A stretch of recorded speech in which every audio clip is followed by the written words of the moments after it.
भाग 3 पोएम 9वी औक्षण. औक्षण या कवितेत कवयित्री इंदिरा संत यांनी सीमेवर लढायला जाण्यासाठी सुसज्ज झालेल्या जवानाला औक्षण करताना मनात येणाऱ्या विविध भावनांचे वर्णन केले आहे.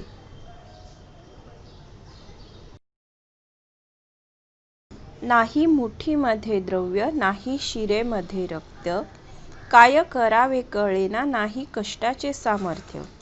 जीव ओवाळावा तरी जीव किती हा लहान, तुझ्या शौर्यगाथेपुढे त्याची केवढीशी शान.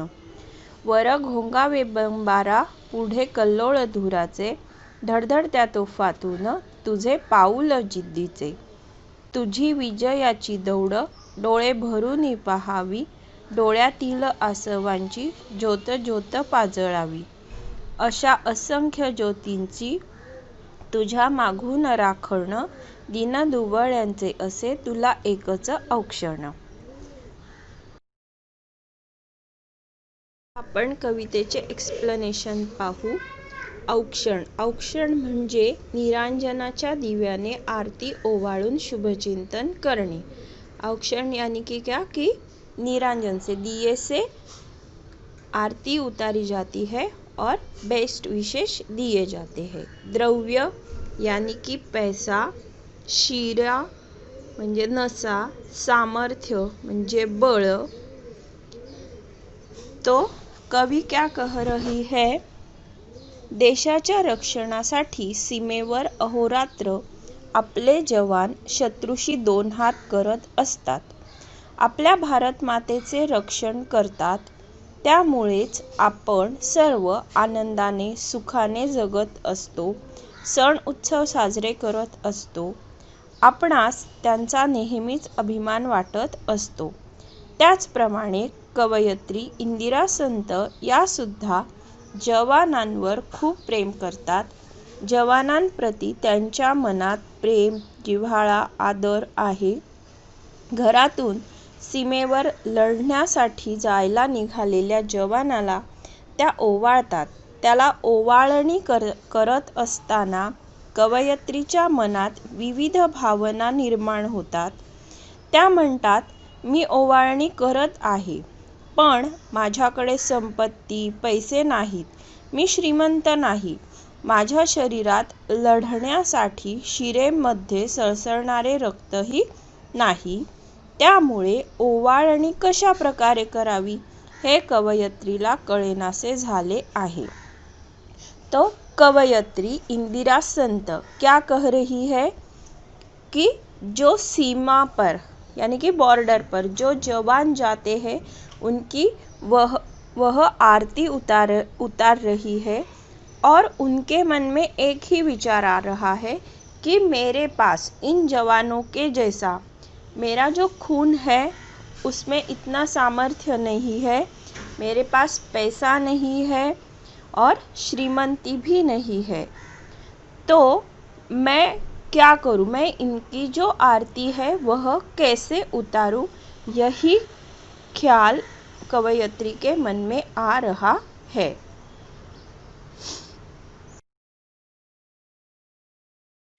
जीव ओवाळावा तरी जीव किती हा लहान, तुझ्या शौर्यगाथेपुढे त्याची केवढीशी शान.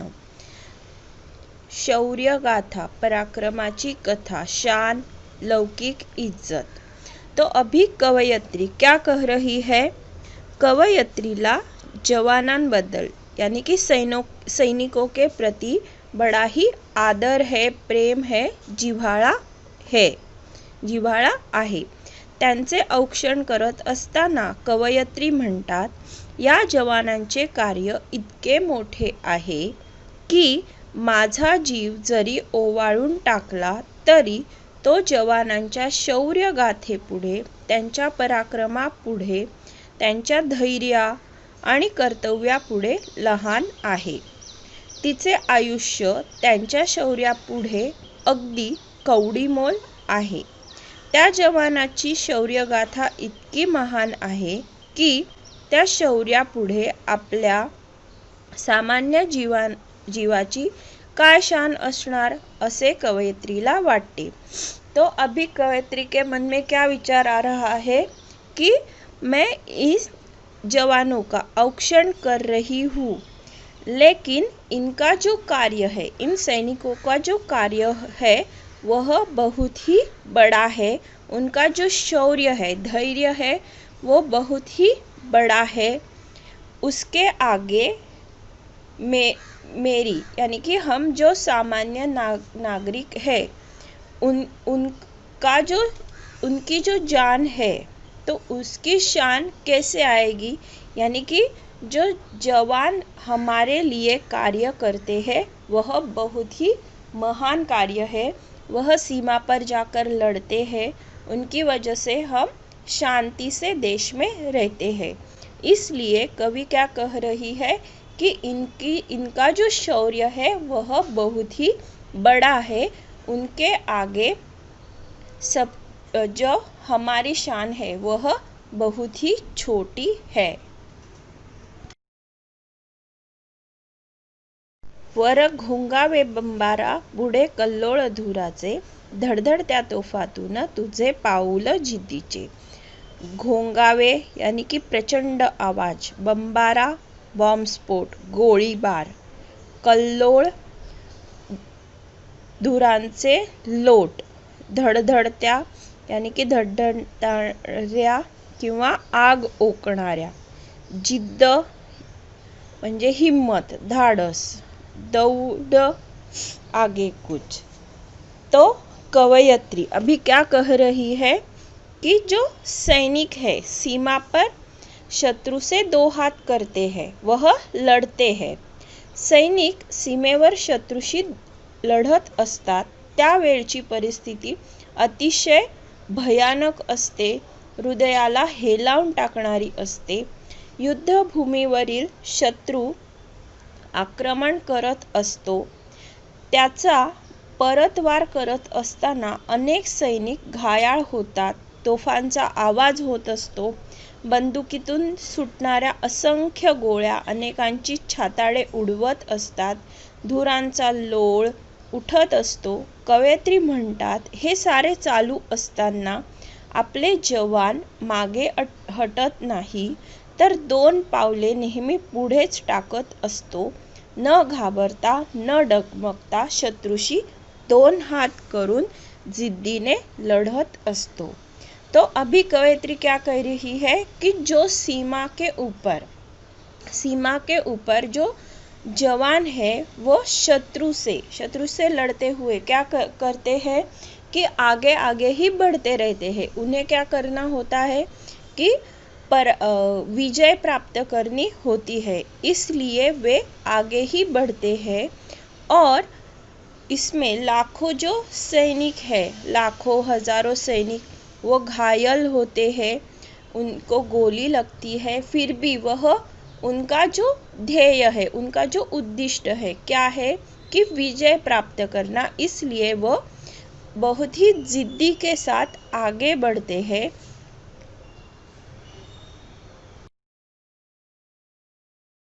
तुझी विजयाची दौड डोळे भरून पाहावी, डोळ्यातील आसवांची ज्योत ज्योत पाजळावी। दौड यानी कि आगेकूच, आसवे यानी कि अश्रु, पाजळावी पेटावी, असंख्य अगणित। तो अभी कवयित्री क्या कह रही है, सीमेवर चालू असलेल्या रणसंग्रामामध्ये आपल्या जवानाचा विजय निश्चित आहे। कवयित्री म्हणतात या जवानांचा पराक्रम मला डोळे भरून पाहायचा आहे। तसेच आपल्या जवानाकडून भारतीयांची असलेली अपेक्षा व्यक्त करताना त्या म्हणतात, शत्रूला पराजित करून प्रत्येक युद्धात तुझाच विजय झाला पाहिजे, तुझी विजयाची दौड अशीच राहिली पाहिजे।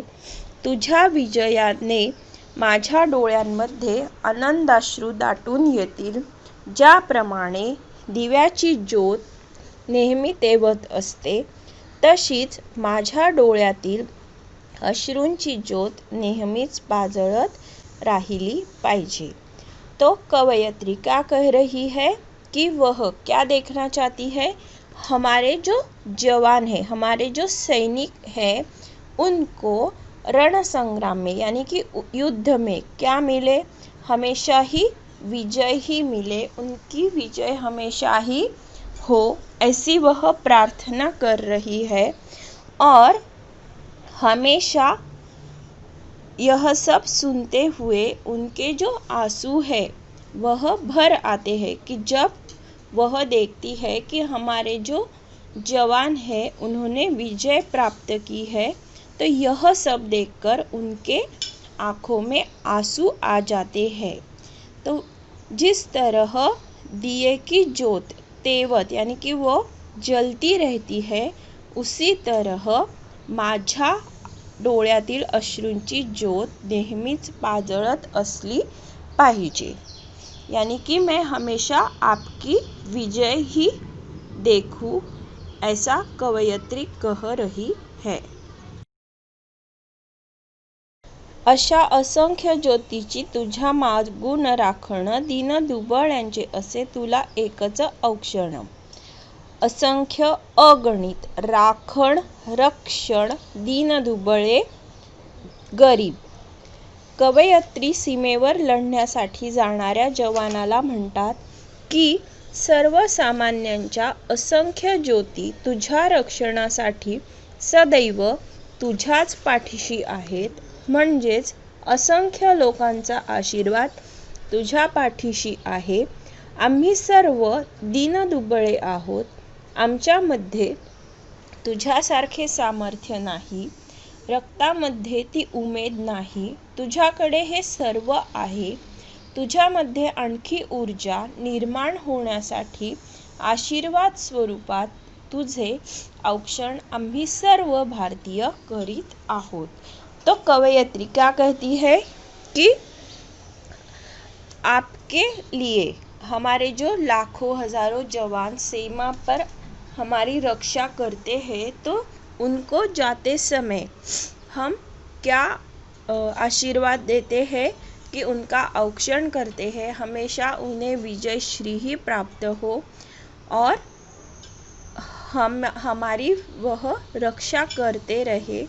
और उनको आशीर्वाद देने के लिए हमारी जो भारतीय जनता है, उन लाखों जनताओं के आशीर्वाद उनके साथ है।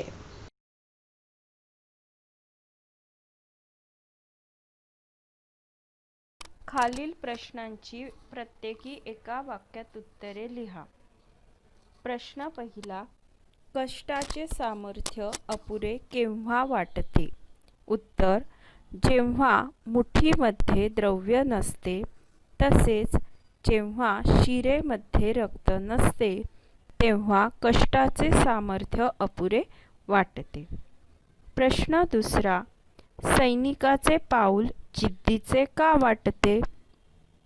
उत्तर, धडाडत्या तोफांमधून, धुरांच्या कल्लोळातून घोंगावणाऱ्या बंबाऱ्याचा सामना करून सैनिक पुढे जातो, म्हणून त्याचे पाऊल जिद्दीचे वाटते। प्रश्न तिसरा, डोळे भरून पहावे असे दृश्य कोणते? उत्तर, जवानाची विजयाची दौड हे डोळे भरून पहावे असे दृश्य असते।